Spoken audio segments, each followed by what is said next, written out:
Welcome dear student, welcome to this video. As you know, last कुछ video से हम जो चैप्टर पढ़ रहे थे molecular basis of inheritance, that is the fourth chapter in your syllabus. इसका आज हम रिवीजन करेंगे, जैसे कि लास्ट वीडियो में ये चैप्टर खत्म हो गया था। ठीक है, इस पर्टिकुलर चैप्टर में हमने कई सारे जो बोल सकते हैं कि टॉपिक्स है जो हमने देखे। ठीक है, तो हम बारी बारी करके ये सारे टॉपिक्स को थोड़ा सा रिवाइज करेंगे इन अ शॉर्ट वे। सबसे पहले हमने देखा कि डीएनए की डिस्कवरी जो है वो कैसे हुई। डीएनए की डिस्कवरी ये फ्रेडरिक मिश्चर नाम के साइंटिस्ट हैं, इन्होंने की। He was studying the pus cell, ये हम ऑलरेडी डिस्कस कर चुके हैं कि पस सेल्स जब वो पढ़ रहे थे या उसकी स्टडी कर रहे थे तो उन्होंने देखा कि न्यूक्लियस जो भी सेल होता है, सेल के न्यूक्लियस में कुछ मटेरियल प्रेजेंट है, लेकिन वो उस मटेरियल को आइडेंटिफाई नहीं कर पाए और इसीलिए उन्होंने उसको नाम दिया न्यूक्लिन। लेटर ऑन जब इस न्यूक्लिन की स्टडी की गई तो ये पता चला कि it is acidic in nature. ठीक है, एसिडिक नेचर होने की वजह से इसका फिर नाम न्यूक्लिन से चेंज कर न्यूक्लिक एसिड कर दिया गया। जब न्यूक्लिक एसिड की स्टडी की गई तो ये पता चला कि there are two different types of nucleic acid, one is DNA and another one is RNA, जिनके सारे जो कंपोनेंट्स हैं उनको स्टडी किया गया। कंपोनेंट्स में DNA and RNA which are the types of nucleic acid, they are consist of three main substances. पहला है फॉस्फोरिक एसिड, दूसरा है पेंटोज शुगर और तीसरा है नाइट्रोजनस बेस। इनके टाइप्स जो है वो हम डिस्कस कर चुके हैं। ठीक है, and what is the basic difference between DNA and RNA वो भी हम पढ़ चुके हैं। ठीक है, बेसिक्स में भी हमने लिया था।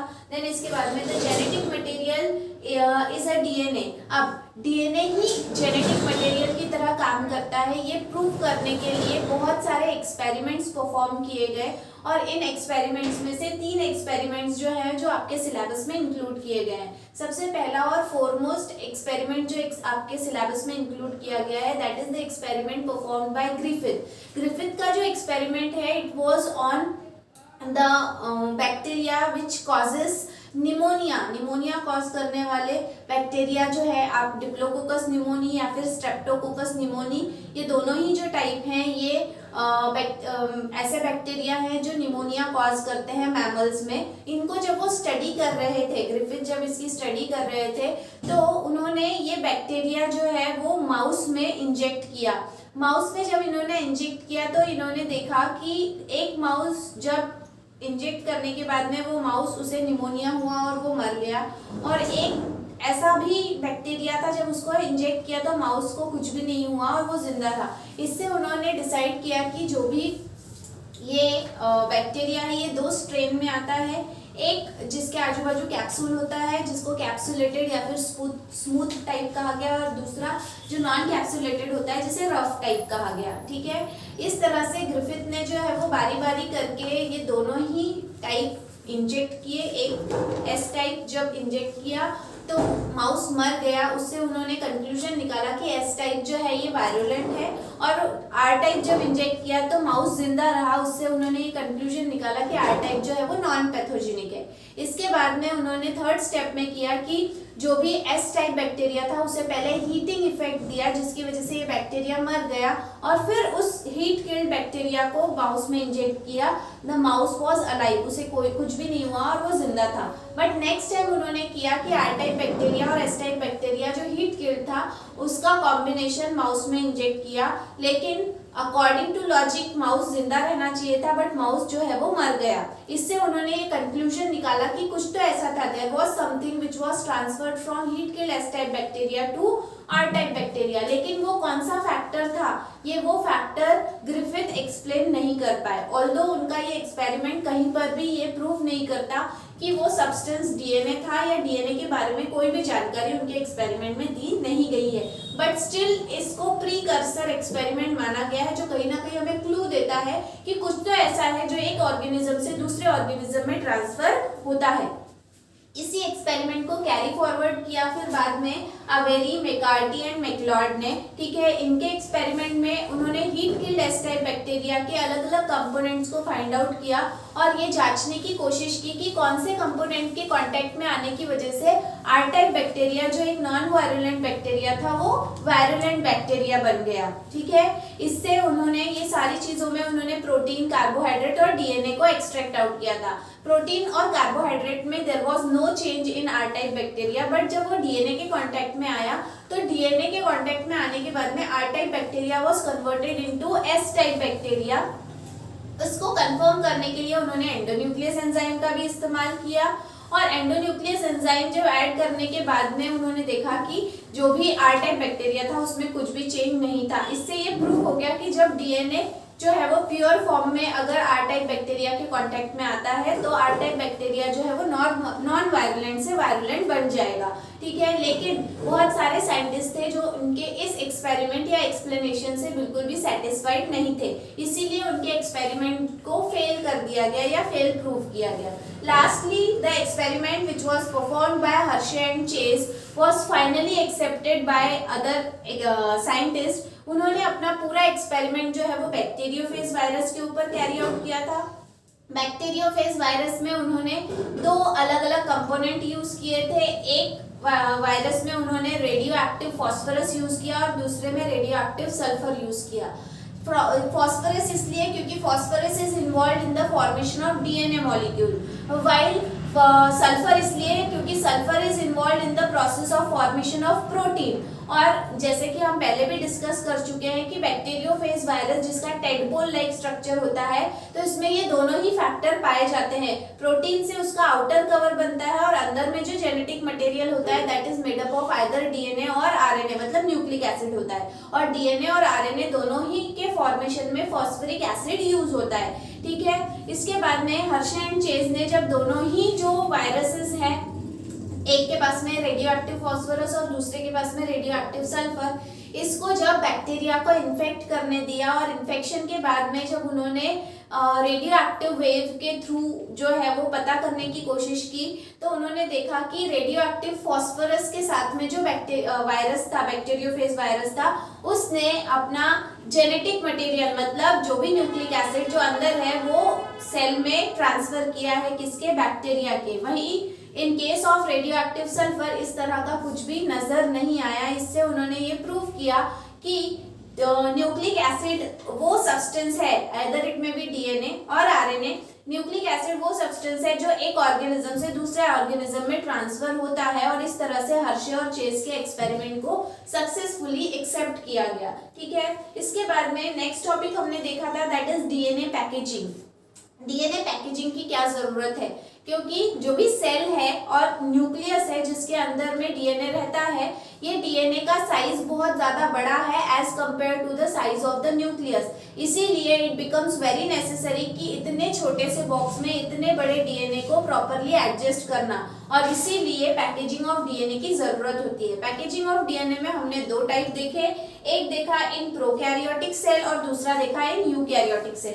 प्रोकैरियोटिक सेल में जो भी न्यूक्लियोइड, जैसे कि हमें पता है कि there is no nucleus, proper nuclear membrane नहीं होता, जैसे न्यूक्लियोइड कहते हैं, न्यूक्लियर मटेरियल को न्यूक्लियोइड कहते हैं, that is 1.1 millimetre in length. वही जो सेल है that is 2 to 3 micron in length या फिर लंबा होता है। तो इतने छोटे से सेल में इतने बड़े डीएनए को ट्रांसफर करने के लिए या फिट करने के लिए जो मैकेनिज्म होता है, देखो सर्कुलर डीएनए होता है। सर्कुलर डीएनए में पहले कॉइलिंग होती है और फिर उसके बाद में सुपर कॉइलिंग होती है। सुपर कॉइलिंग मतलब ईच लूप, पहले लूप्स फॉर्म होते हैं और फिर हर एक लूप में सेल्फ कॉइलिंग होती है, जिसकी वजह से जो साइज है वो और छोटा हो जाता है। और इस तरह से प्रोकैरियोटिक सेल में जो भी डीएनए है उसका पैकेजिंग होता है। While in case of eukaryotic DNA nucleosome formation होता है। न्यूक्लियोसोम फॉर्मेशन में हमें पता है हिस्टोन प्रोटीन्स पार्टिसिपेट करते हैं। हिस्टोन प्रोटीन्स 4 टाइप के होते हैं, एक है H2A, दूसरा है H2B, तीसरा है H3 और चौथा है H4।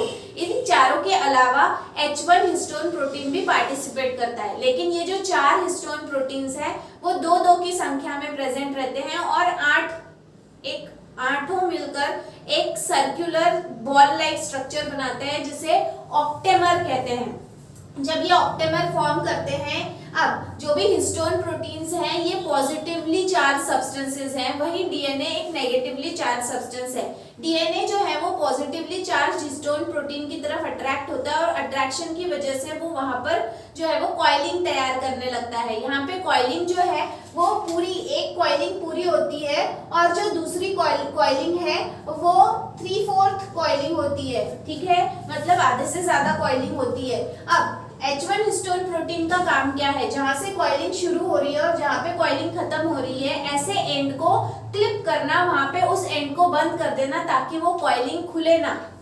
जैसे जैसे ये कॉइलिंग बनते जाती है वैसे वैसे डीएनए का साइज जो है वो छोटा होते चला जाता है। जब हिस्टोन प्रोटीन के आजू बाजू डीएनए जो है वो कॉइल हो जाता है, that structure is called as nucleosome. जब हम इस डीएनए को, जो पैक्ड डीएनए है, जब हम इसे अंडर इलेक्ट्रॉन माइक्रोस्कोप ऑब्जर्व करते हैं तो वो हमें नजर आता है बीट ऑन स्ट्रिंग की तरह। बीट ऑन स्ट्रिंग में आपको दो प्रकार के डीएनए नजर आएंगे, एक डीएनए जो हिस्टोन प्रोटीन के आजू बाजू कॉइल हुआ है और दूसरा डीएनए जो दो न्यूक्लियोसोम के बीच में प्रेजेंट है। जो कॉइल हुआ है that is called as core DNA, उसे हम क्या कहते हैं, कोर डीएनए। और जो दो बीट के बीच में प्रेजेंट है that is called as linker DNA. ठीक है, ये सब हम पढ़ चुके हैं। देन इस तरह से बीट ऑन स्ट्रिंग की तरह आपको ये स्ट्रक्चर जो है वो कॉइल्ड फॉर्म में दिखेगा। अब यहाँ पे आपको समझने में आसानी हो इसीलिए इसे बहुत दूर दूर बनाया है, लेकिन एक्चुअली में ये किस तरह नजर आता है, बहुत पास पास में कॉइलिंग होती है और ये आपको बिल्कुल टेलीफोन वायर की तरह नजर आता है, which is also called as solenoid fibre. उसे सोलेनॉइड फाइबर भी कहा जाता है। ठीक है, तो इस तरह से डीएनए का साइज छोटा किया जाता है in case of eukaryotic cell.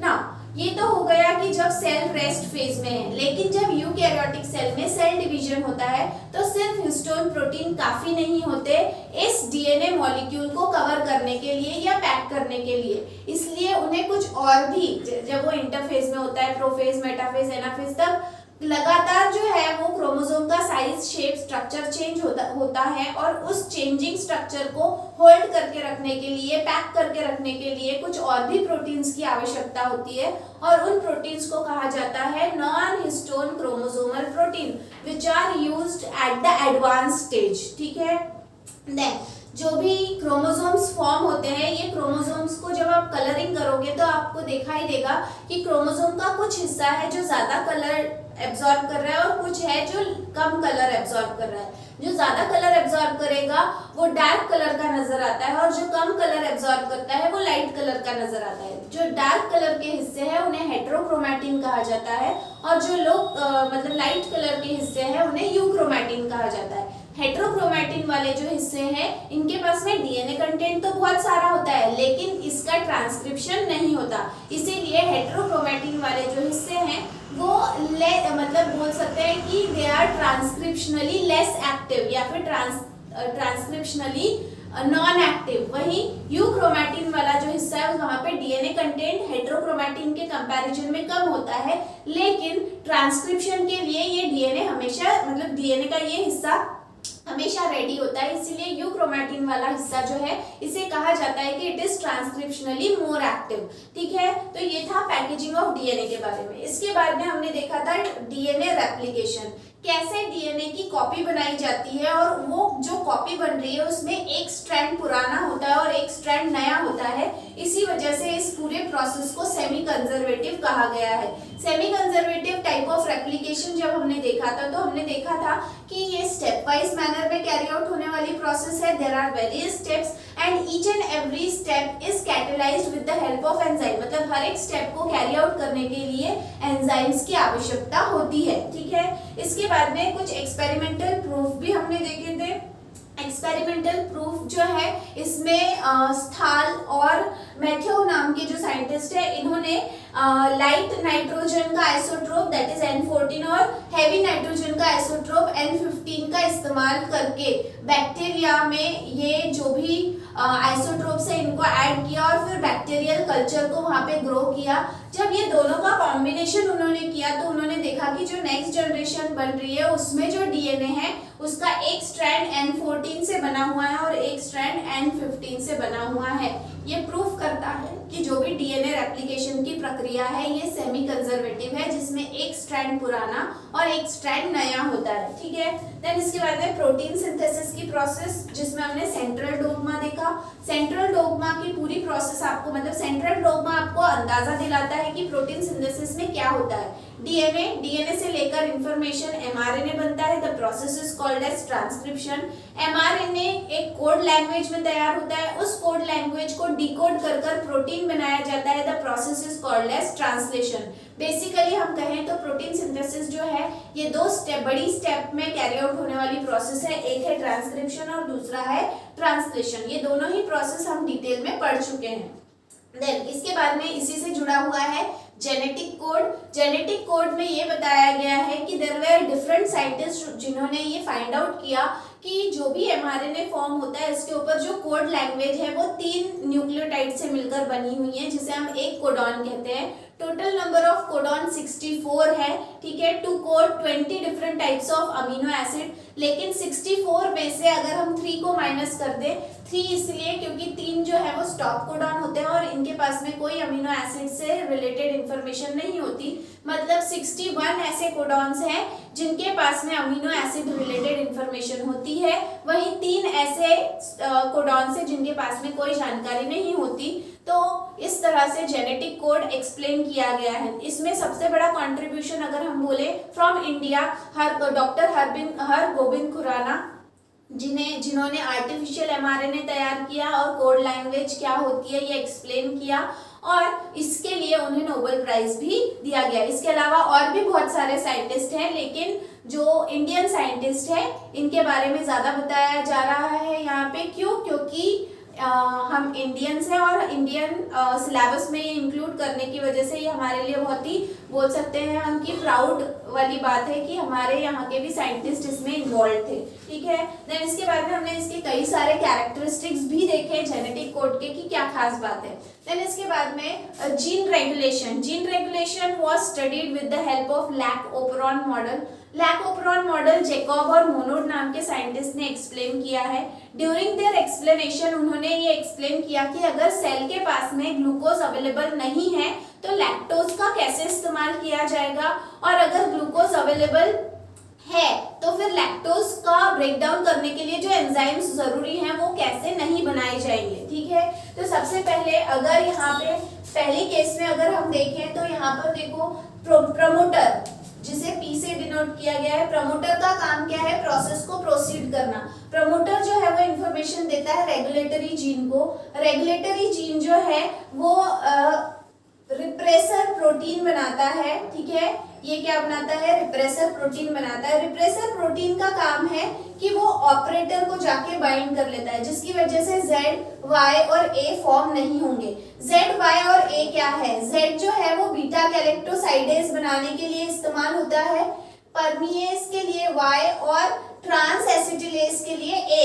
ये जीन्स एक्सप्रेस होना जरूरी है। ये कब? ये तीनों जीन्स या तीनों एंजाइम्स जो है वो कब फॉर्म होना जरूरी है?